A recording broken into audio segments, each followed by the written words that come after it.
Salam sejahtera Dr. Aida dan rakan-rakan. Saya Chin dan ahli-ahli kumpulan saya akan membentangkan topik reka bentuk penyelidikan etnografi pada hari ini. Ahli-ahli kumpulan saya termasuk Ernie, Atika, Peyong, Michelle, dan Chin. Pembentangan kumpulan kami terlibat dua bahagian, iaitu bahagian A dan bahagian B. Tanpa membazirkan masa, Chin akan terus masuk ke bahagian A dan saya akan menjelaskan definisi, ciri-ciri, kelebihan dan kelemahan reka bentuk penyelidikan etnografi. Isu kesahan dan kebolehpercayaan dalam reka bentuk penyelidikan etnografi serta prosedur reka bentuk penyelidikan etnografi akan dijelaskan oleh ahli kumpulan saya, iaitu Michelle, sebentar lagi. Marilah kita tengok definisi untuk reka bentuk penyelidikan etnografi. Reka bentuk penyelidikan etnografi ialah kaedah penyelidikan kualitatif. Kaedah ini melibatkan kajian kumpulan budaya dan tingkah laku kepercayaan dan nilai mereka dalam persekitaran semula jadi mereka. Reka bentuk ini juga melibatkan proses yang fleksibel dan berulang. Oleh itu, reka bentuk penyelidikan etnografi sesuai dan boleh digunakan dalam pelbagai bidang termasuk antropologi, sosiologi, pendidikan, dan perniagaan. Sekarang kita akan masuk kepada ciri-ciri reka bentuk penyelidikan etnografi. Ciri-ciri reka bentuk penyelidikan etnografi termasuk penglibatan jangka masa yang panjang. Penyelidikan yang menggunakan reka bentuk penyelidikan etnografi biasanya mengambil masa yang lebih panjang kerana reka bentuk ini membolehkan penyelidikan memperoleh pemahaman yang lebih mendalam tentang pengalaman, perspektif dan amalan budaya peserta. Dalam reka bentuk penyelidikan etnografi juga membolehkan penyelidik untuk memberikan pemerhatian yang lebih terperinci terhadap peserta.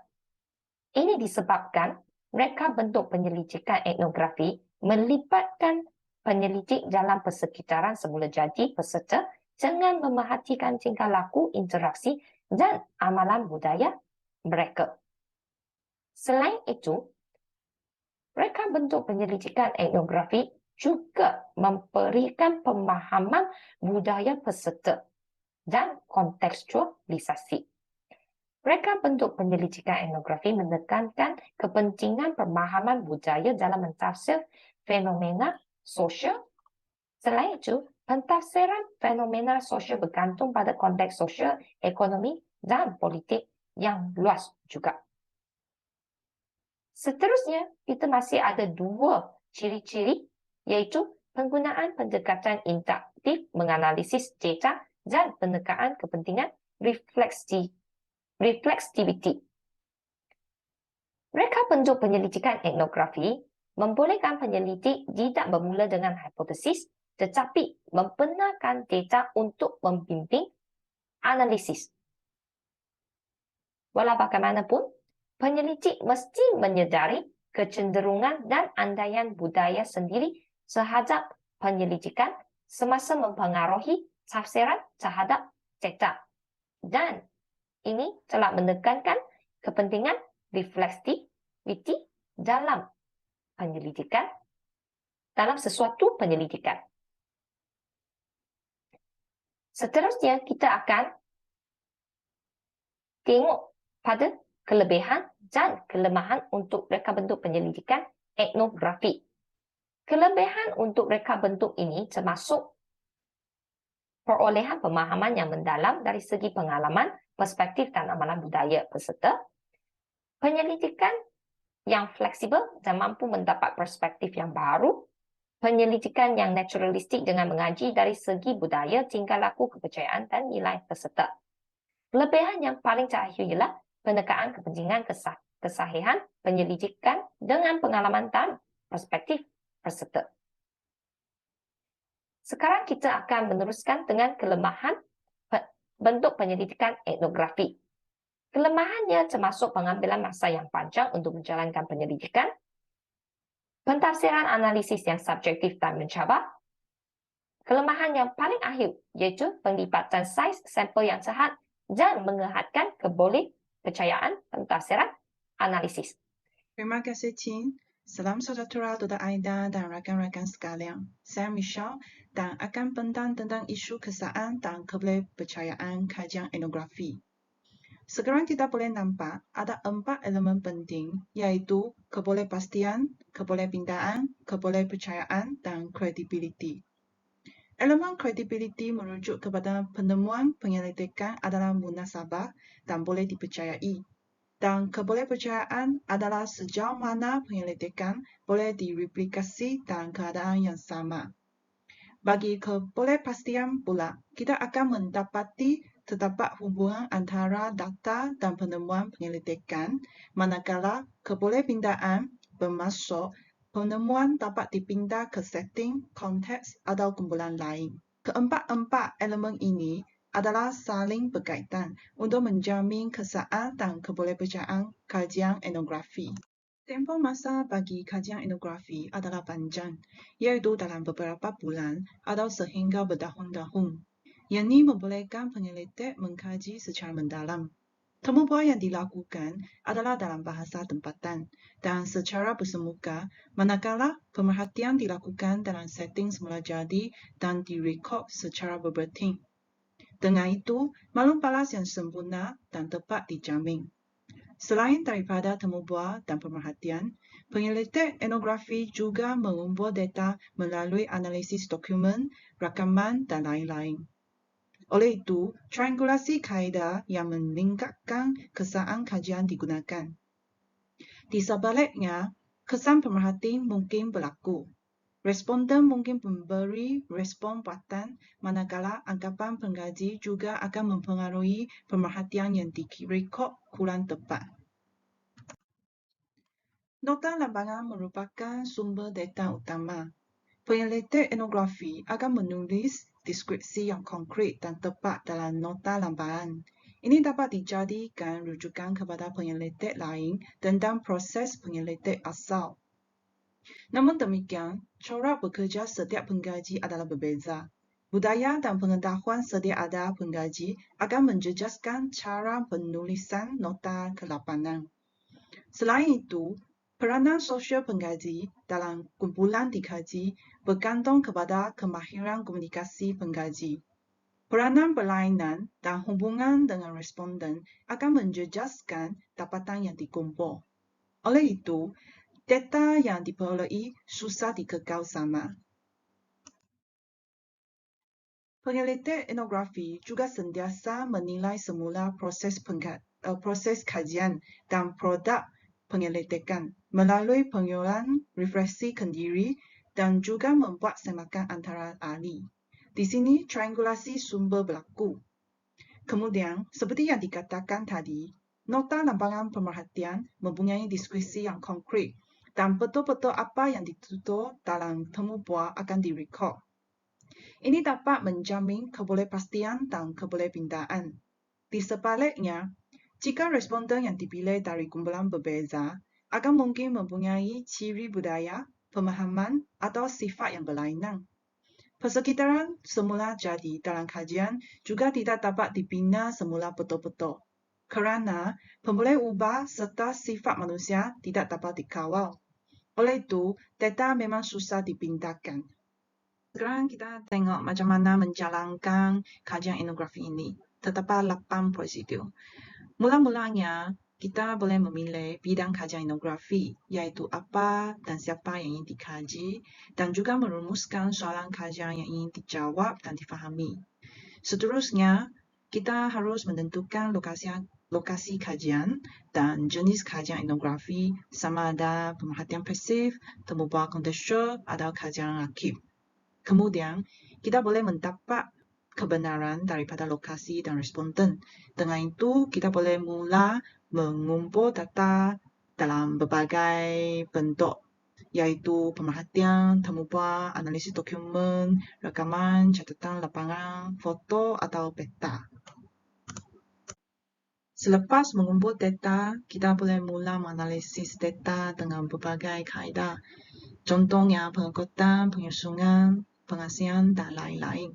Akhirnya, kita boleh menyediakan penulisan dan juga membentangkan hasil dapatan. Inilah bahagian A yang sudah tamat dibentang dan sekarang akan sambungkan dengan bahagian B. Sekian, terima kasih. Baiklah, kita teruskan dengan bahagian B. Tajuk artikel yang telah kami pilih ialah kompetensi guru sebagai jurulatih bola sepak dan kesannya terhadap prestasi pemain bola sepak Pusat Latihan Daerah Kuala Lumpur. Kita akan lihat kepada objektif kajian. Terdapat dua objektif yang telah dikemukakan, iaitu objektif umum dan objektif khusus.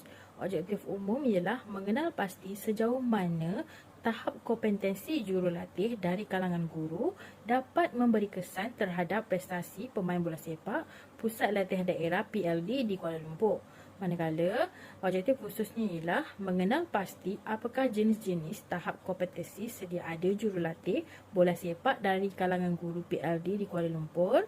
Yang kedua, mengenal pasti isu, cabaran dan kekangan yang dihadapi oleh guru PLD serta kompetensi di padang kerana memikul dua tanggungjawab sebagai guru dan jurulatih pada masa yang sama. Yang ketiga ialah mengenal pasti kompetensi pendekatan proses kejurulatihan yang sering digunakan sebagai amalan lazim para jurulatih PLD dari kalangan guru. Yang keempat ialah menentukan sama ada tahap kompetensi jurulatih dalam kalangan guru PLD mampu mempengaruhi prestasi pemain bola sepak PLD. Dan yang terakhir, menghasilkan satu model tahap kompetensi guru sebagai jurulatih yang ideal untuk PLD. Seterusnya ialah pemboli ubah kajian. Pemboli ubah bersandar ialah prestasi pemain bola sepak Pusat Latihan Daerah Kuala Lumpur. Manakala pemboli ubah tidak bersandar dalam kajian ini ialah kompetensi guru sebagai jurulatih bola sepak. Merupakan kerangka konseptual bagi kajian ini. Okey, kita lihat kompetensi guru sebagai jurulatih bola sepak memberi kesan kepada prestasi pemain bola sepak PLD Kuala Lumpur, yang mana kompetensi tersebut terdiri daripada kompetensi latihan, kompetensi pengurusan dan kompetensi perlawanan. Selamat sejahtera. Sekarang saya akan menerangkan tentang populasi, sampel, teknik persampelan dan instrumen penyelidikan kajian. Mereka bentuk kajian untuk kajian ini ialah kajian kualitatif berbentuk etnografik. Populasi yang terlibat ialah guru yang menjadi jurulatih Pusat Latihan Daerah di Kuala Lumpur. Sampel yang diambil ialah 10 orang jurulatih PLD terlibat sebagai peserta kajian. Teknik persampelan yang digunakan ialah persampelan bertujuan. Alat kajian yang digunakan untuk kajian ini ialah temu buah, pemerhatian dan nota lapangan. Assalamualaikum warahmatullahi wabarakatuh dan salam sejahtera kepada doktor dan juga rakan-rakan. Saya akan meneruskan pembentangan dalam topik isu kesahan dan kebolehpercayaan kajian. Kami memilih kajian etnografi yang merupakan salah satu jenis kajian berbentuk kualitatif. Oleh itu, konsep kesahan dan kebolehpercayaan dalam penyelidikan kualitatif ini adalah melibatkan kebolehpercayaan data ataupun data trustworthiness. Menurut Lincoln dan Cuba pada tahun 1985, kajian kualitatif menggunakan trustworthiness bagi menggantikan validity dan reliability yang digunakan dalam kajian kuantitatif. Dalam trustworthiness mengandungi 4 komponen. Pertama adalah credibility, kedua kebolehpindahan, ketiga kebolehpercayaan dan yang terakhir adalah kesahan. Dengan adanya 4 komponen ini, kita boleh menentukan tahap kesahan dan kebolehpercayaan sesuatu kajian, terutamanya kajian kualitatif. Jadual ini menunjukkan teknik penentuan kesahan dan kebolehpercayaan atau trustworthiness bagi keempat-empat komponen. Komponen yang pertama iaitu credibility. Antara teknik yang boleh digunakan ialah pertama, penelitian jangka panjang, kedua, penelitian rakan sebaya ataupun peer review, yang ketiga, kaedah triangulasi dan yang keempat adalah semakan peserta atau member check. Member check ini merujuk kepada kesahan peserta kajian yang membolehkan peserta kajian ini menyimak dapatan kajian yang dibuat oleh pengkaji bagi memastikan data tersebut adalah tepat dan juga benar. Manakala untuk komponen kebolehpindahan, teknik yang boleh digunakan adalah teknik thick description ataupun huraian yang padat dan juga persampilan bertujuan. Manakala untuk komponen kebolehpercayaan, antara teknik yang boleh digunakan adalah teknik jejak audit ataupun audit trial dan juga teknik triangulasi. Manakala untuk komponen terakhir iaitu pengesahan atau kesahan, teknik yang boleh digunakan adalah teknik triangulasi, membuat teknik reflexivity pengkaji dan juga membuat teknik pengesahan daripada pakar ataupun interactive reliability. Berdasarkan analisis daripada artikel yang dipilih dan merujuk kepada 4 komponen trustworthiness, kita boleh melihat perkara ataupun strategi yang telah dijalankan oleh pengkaji dan juga strategi apa yang tidak dibuat oleh pengkaji. Untuk komponen credibility, pengkaji telah menjalankan penelitian jangka panjang di mana pengkaji berhubung dengan peserta kajian dalam tempoh yang agak lama iaitu selama 9 bulan dari tahun 2018 Julai hingga April 2019. Tempoh yang lama ini membolehkan pengkaji berada di lapangan agar dapat berterusan membina hubungan dan kepercayaan dalam kalangan peserta kajian. Pengkaji juga menjalankan triangulasi, dua jenis triangulasi iaitu triangulasi kaedah, kutipan data daripada pelbagai cara iaitu temu bual, pemerhatian dan nota lapangan dan juga menggunakan triangulasi sumber iaitu mengutip data daripada sumber yang berbeza iaitu menggunakan 10 responden. Untuk komponen credibility, antara strategi yang tidak dibuat oleh pengkaji adalah tiada semakan peserta ataupun tidak dijalankan teknik member check dan tiada juga teknik penelitian rakan sekerja ataupun peer review. Untuk komponen kedua iaitu kebolehpindaan, pengkaji telah menjalankan persampalan bertujuan di mana 10 responden telah dipilih daripada menggunakan kaedah saturation information. Pengkaji tidak menjalankan huraian yang padat, di mana tiada huraian yang padat di dalam artikel yang telah kami pilih. Untuk komponen ketiga iaitu kebolehpercayaan, pengkaji juga menjalankan teknik triangulasi yang menggunakan dua jenis triangulasi.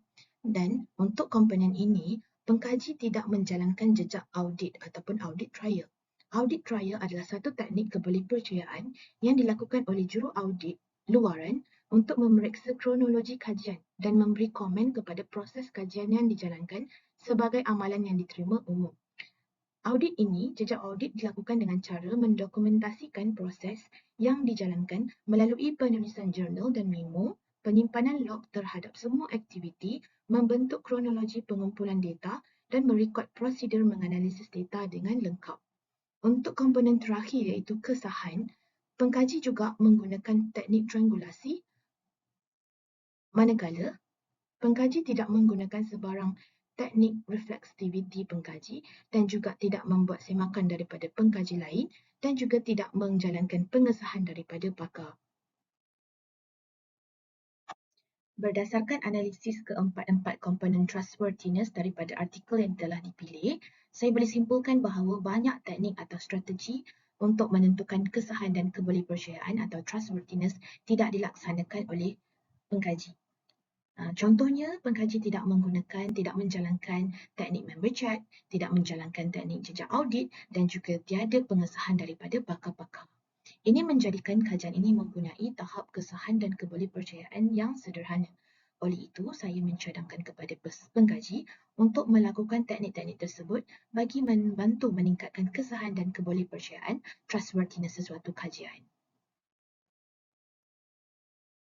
Merujuk kepada artikel yang dipilih, data kajian ini telah dianalisis menggunakan kaedah thematic analysis. Kaedah ini dibahagikan kepada dua fasa. Pada fasa pertama, data diperolehi hasil daripada proses temu bual bersama jurulatih PLD dari kalangan guru telah ditranskrip secara verbatim. Di samping itu, data daripada pemerhatian dan nota lapangan juga dianalisis menggunakan kaedah yang sama. Kemudian, fasa kedua dijalankan. Fasa kedua iaitu analisis ialah mencipta kategori dan mencari tema. Selepas kedua-dua fasa dijalankan, dua tema utama telah muncul dari analisis tersebut iaitu cabaran dan juga kompetensi. Di bawah dua tema tersebut, kemudiannya wujud beberapa subtema seperti yang ditunjukkan dalam slide berikutnya. Selepas data dianalisis menggunakan kaedah thematic analysis, telah wujud dua tema utama di dalam kajian ini. Tema tersebut ialah tema cabaran dan juga tema kompetensi. Di bawah dua tema utama tersebut, kemudiannya telah wujud beberapa subtema. Di bawah tema utama cabaran, subtema yang wujud ialah beban tugas, prestasi dan juga pendidikan.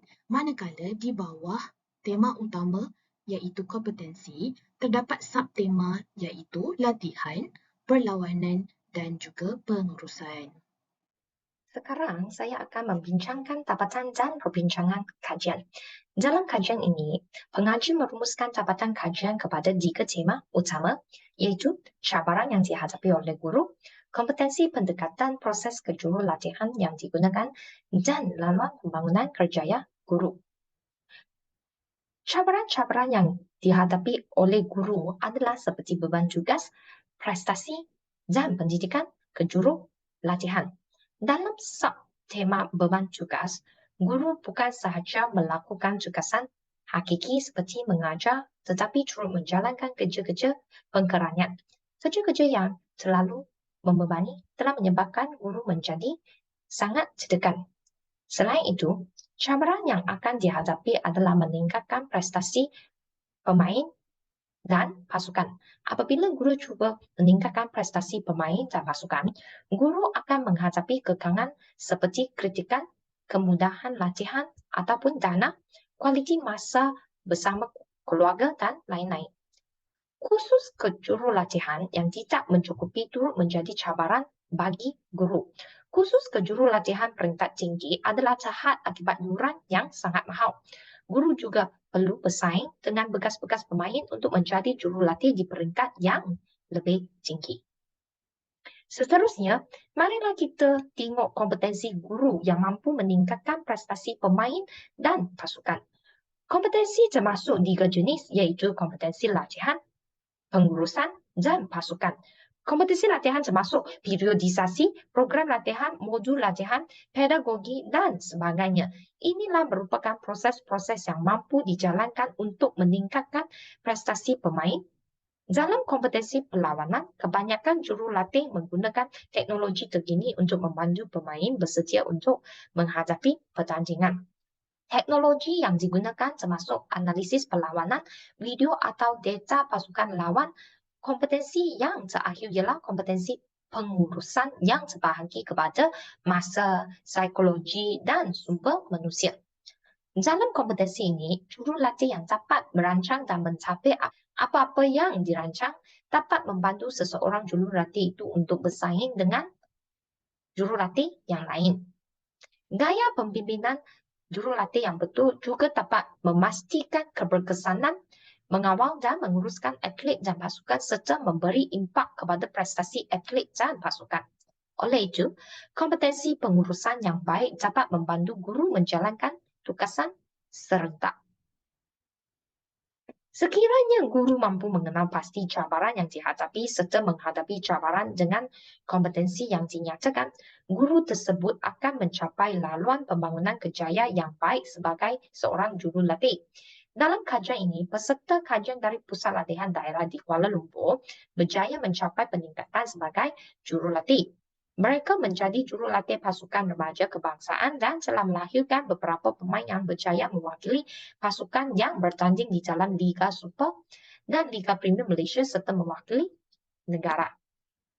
Kesimpulannya, catatan kajian ini menunjukkan bahawa bebanan kerja bukan halangan untuk jurulatih mencapai kejayaan yang lebih tinggi. Pengalaman jurulatih membolehkan mereka mentafsir amalan kejurulatihan mereka serta mengembangkan ilmu melalui persekitaran pembelajaran. Kompetensi jurulatih yang baik berjaya meningkatkan prestasi pemain juga. Dalam jadual ini, kita boleh nampak dapatan kajian yang kita dapati dalam kajian ini.